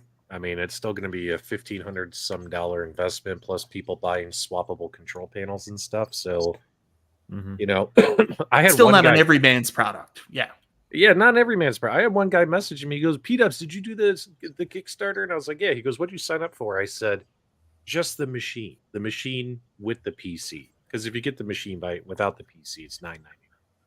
But their gaming PC is actually pretty good. It'll run pretty much most of what you're going to want to run on a multi-cade like that. So might as well. It's like a $500 PC you're getting for $250 basically. Yeah. But it's powerful enough to run most of the games that you're going to be playing off of Steam and Epic and all that stuff. But anyway, so he reached out to me. He goes, "Did you go all in?" I was like, "No, man. I'm just getting the machine with the PC." So just the tip. Right. He goes, "Oh man," he goes, "I ordered every control panel. I got swappable artwork covered." He's like, Oh "I'm my looking God. at $2,400." Like he's way up there. I'm like, Nolan you know, Bushnell's gonna break my ankles. I said, "Do you know the reason why I didn't go all in?" And he said, and this was all via Facebook Messenger. And he said, "What?" I go, "I don't even know if I'm going to like the thing. How do I know if I'm going to want to buy the $150 panels, like swappable panels and stuff?" I was like, you can always pick that stuff up later. You know, you're not in an urgent rush to pick up all the accessories, I should say. Well, I mean, there's So- also the risk that it doesn't come to market as well. Oh, it's coming. The Kickstarter is fully funded by like 900 million thousand %. I mean, but there's still the risk that it doesn't come to market. Well, there's always, there's that, but Yeah. yeah. I mean, hopefully it does. But I've had some products that Yeah. were fully funded and never came to be. But Yeah. it's a small percentage, but it happened. Yeah, the goal was 15,000. They're at 1.2 million. So they did pretty well. They did okay. How many are you looking at the Kickstarter right now, Fox? Yep. How many backers are they at? 817 backers. Wow. Isn't that hilarious? Wouldn't it be That's crazy. funny? Wouldn't it be funny if they get upwards around 1,500 backers? But I think it's funny that this is the thing we were asking for from iArcade, even Arcade One Up at one time, the all-in-one solution, the machine with the swappable decks, the machine that the person in their apartment, they can't afford multiple machines, give them a single machine and then a way to have the best of both worlds. Yeah. I mean, there's a lot of bonuses with that thing with the Polycade software and stuff, but we'll go down a rabbit hole. Yeah. if we Okay. dive That's into all enough of that. But the fact that you mentioned that gave me an idea. Like, you know, when it comes to crowdfunding, like usually these companies don't really do it, right? Like the only thing Arcade One Up crowdfunded was the Infinity game table. Yeah. If their head honchos over there, the investment firm that's really running the company now, if they don't want to invest, why don't the sales team at Arcade One Up push them to do a crowdfunder and say, hey, look, our community really wants Robotron. If we get them to put in and prove that they want it, and by proving that they want it is they do a crowdfunder, you know what I'm saying, and finance it, and next thing you know, 6 months later, you all have the cabinet in your house. Like, why not do that? I mean, why not? I think we found out actually in our interview with Ben this past Friday. The Kickstarter. Yeah. Yeah, because if you're Arcade One Up and you go to a company like Capcom and you're like, hey, we want to make a Ghosts and Goblins cab, Capcom's going to be like, that's awesome. So how many are you going to buy? Well, it depends. We're going to do this Kickstarter. They're going to be like, nah, that's going to devalue our brand. You can go fuck yourself. Right. Sorry for swearing so much. It's your channel. I don't usually swear this much. I don't know what's going on. It's because I'm here, right, Mike? That's right. I think there's a lot of games that they could make that it just seems like everyone refuses to do. You know what I mean? So it'd be really cool. Whether you love or hate Qbert, it is an arcade staple. And that the fact that they think that won't sell, I don't understand. Wait, Fox, can you say that again, please? Nice and loud. Boy. I don't care if you love or hate Qbert. It is an arcade staple. Okay, it's just one of the foundational principles of which we all stand. It's arcade. But it is seriously. I mean, it's when you think of an arcade, it's one of those machines that just pops in your head. It's one of those IPs that, to me, would be a no-brainer. And the fact that they haven't gone for some of these things that on the outside, on the ancillary, would seem a little weird, is perfect for an arcade. And I just don't know how they've lost sight of that. So there's two lines of thought on it. I've always said this. If you're an arcade company, a home arcade company, who doesn't think Qbert is a viable title, you might as well close up shop. So here's the reality of why they haven't done Qbert yet. Is it one, because it's not a viable title and they can't find a retailer that will pick it up? Or is it two, John D just wanted to mess with P-dubs? I don't know. John D wanted to mess with P-dubs. That's just probably the latter. Yeah, exactly. Screw P-dubs. He's never getting Qbert. That bastard. Hey, he never gave you Robotron either, so suck it. That's true. There's no proof I'm getting AVP either, so we all I still may never get Robotron. I mean, geez, it might be Smash TV. So I don't know. I think they should. I mean, I don't know. I'd like to see them do more 80s games. Yeah, 100%. Yes. So, like I mentioned, next week on the season premiere of Chill and Chat with Michael B, we'll find out the cliffhanger who shot Detroit Love. And we're also going to do the other side of this. And we're going to talk about 2023 sucked. A lot of us weren't as interested in home arcade. Interests spanned other things. We got interested in other hobbies. We used what expendable income we had to buy other shit, other fun stuff that we had for different varying reasons. But 2024 may win us back for some reasons. Maybe some new people coming into the space. Might be some new products coming out from people. Time will tell, but I think 2024 could be the year that home arcade turns around a little bit. That's my guess. Okay. No one else believes me, but that's what I'm gonna convince you next week. I'm gonna prove it to you. I Mike, hope so. there's nowhere Mike. they can go but up. I've been, we've been doing this hobby now for 5 years, and about 2 years ago, I said this was a 5-year fad. You know what I mean? So it'd be very interesting to see what happens to extend the life of this hobby. So yeah. B, do you think it can get rejuvenated with better prices, better products? Yeah, isn't the Legends 4K pinball gonna save the home arcade market? Isn't I that don't know. I'm really excited for the Legends pinball. There's like 4K, 20 but- skins coming out, right? And so you'll be able to get 57 any version skins. of pinball. Like that's gonna be. I mean, hey, they listened to the folks. They made the set coin door centered.